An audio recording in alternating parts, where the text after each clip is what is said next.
উদ্দেশ্যে বলবো যে আমাকে স্যার ভাবার দরকার নেই, স্যার বলারও দরকার নেই। আমি আপনাদের সন্তান হিসেবে এখানে এসেছি।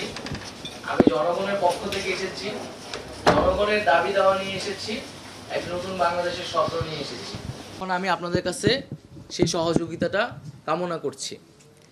আমরা জানি যে তথ্য সম্প্রচার মন্ত্রণালয় একটি রাষ্ট্রের এবং বাংলাদেশের খুবই গুরুত্বপূর্ণ একটি মন্ত্রণালয়, এবং সামগ্রিকভাবে বাংলাদেশের যে মত প্রকাশের স্বাধীনতা, গণমাধ্যমের পরিস্থিতি, সেটা কিন্তু এই মন্ত্রণালয়ের উপর অনেকাংশে নির্ভর করে।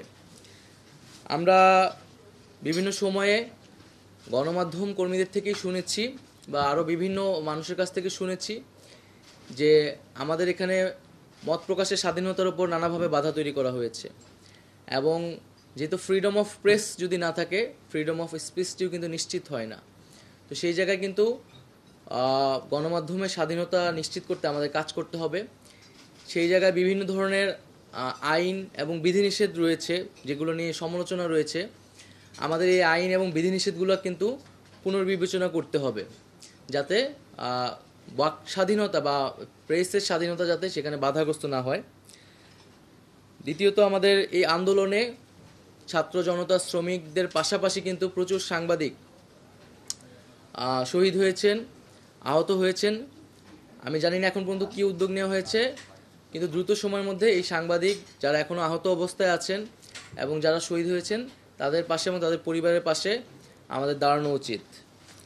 এবং আমরা এই আন্দোলনের পরিস্থিতিও যদি একটু বলি, আমরা দেখেছি যে আপনারা সবই জানেন যে আন্দোলনের মাঝে কিভাবে ইন্টারনেট বন্ধ করে দেওয়া হয়েছিল এবং একটা ব্ল্যাক আউটে চলে গেছিল। এখানে কি হচ্ছিল কিছুই জানা যাচ্ছিল না, এবং একদিকে ইন্টারনেট বন্ধ করে দেওয়া হয়েছিল, সোশ্যাল মিডিয়া বন্ধ, তথ্যের কোনো প্রবাহ চলছিল না, মানুষের কাছে কেউ কিছু জানতে পারতেছিল না, এবং অন্যদিকে ইলেকট্রনিক মিডিয়া কিন্তু সম্পূর্ণ সরকারের করায়ত্তে ছিল।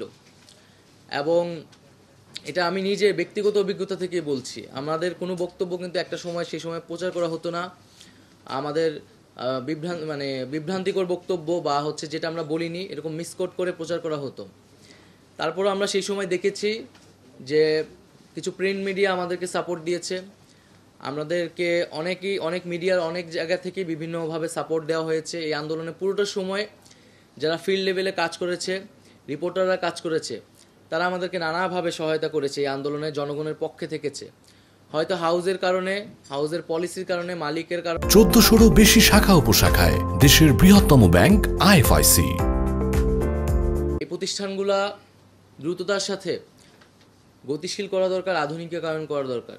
এগুলো খুবই স্থবির অবস্থায় আছে। বিটিভিকে দেখলে মনে হয় এটা 90 দশকে, 80 দশকের বিটিভি, এবং ওই জেনারেশনই বিটিভি দেখে, আর কেউ দেখে কিনা আমরা জানি না।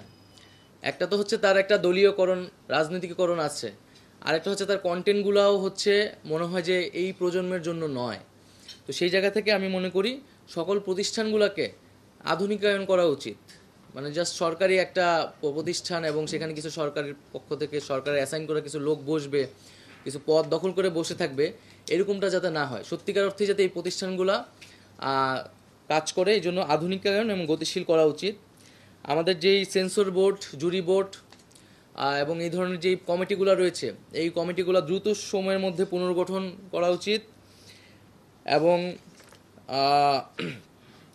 সার্বিকভাবে আমি বলবো যে আমাদের যে ফিল্ম, আমাদের চলচ্চিত্র নিয়ে আমাদের অনেক বেশি কাজ করতে হবে। আমাদের তরুণ প্রজন্মের কিন্তু অনেক আকাঙ্ক্ষা চলচ্চিত্রের জায়গা থেকে, এবং সেই আকাঙ্ক্ষা কিন্তু বাংলাদেশে পূরণ হচ্ছে না।